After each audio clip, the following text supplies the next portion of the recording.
Hello and welcome. In this video, I will guide you through a simple static study in SOLIDWORKS Simulation. This tutorial is part of the training with ABBK Tunisia, a program that supports engineers by providing courses and certifications. Today's exercise will focus on displacements.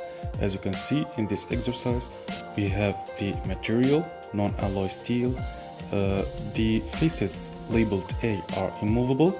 We have the force on the face labeled B. We are required to find displacement on the axis Y at the spot which displaces the most. Afterwards, we are required to find the stress in the direction X. So let's get started. As you can see, the model is ready and you can download it from the description. First things, let's define a new static study. Let's apply the materials. In SOLIDWORKS, it is the plain carbon steel. Move on to fixtures. So we have the faces labeled A are immovable. So let's choose fixed geometry, immovable, and select the faces labeled A.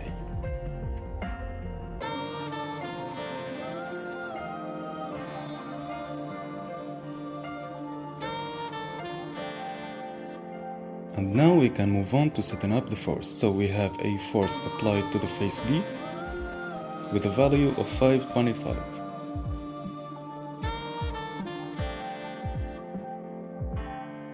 Now the study is ready and we can create the mesh. So we'll make sure it is a high quality and we'll leave all the values as default. Now the mesh is ready and we can run the study.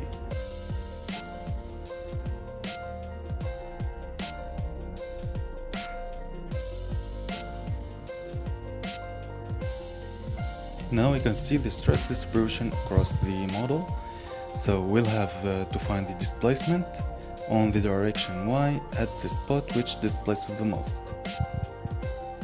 Let's change to inch.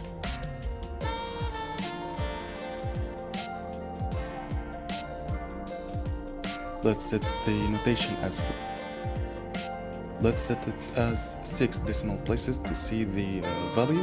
So we have the spot that displaces the most.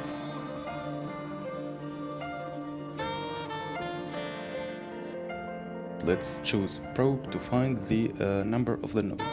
So the node's number is 100. Let's remember that. Let's change the displacement to the Y direction.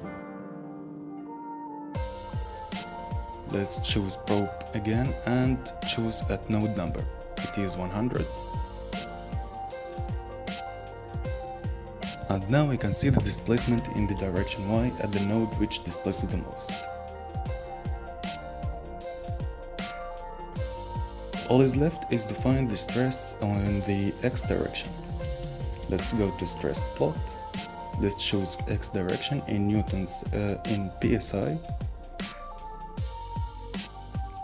Let's set the notation as floating with 3 decimal places, without decimal places.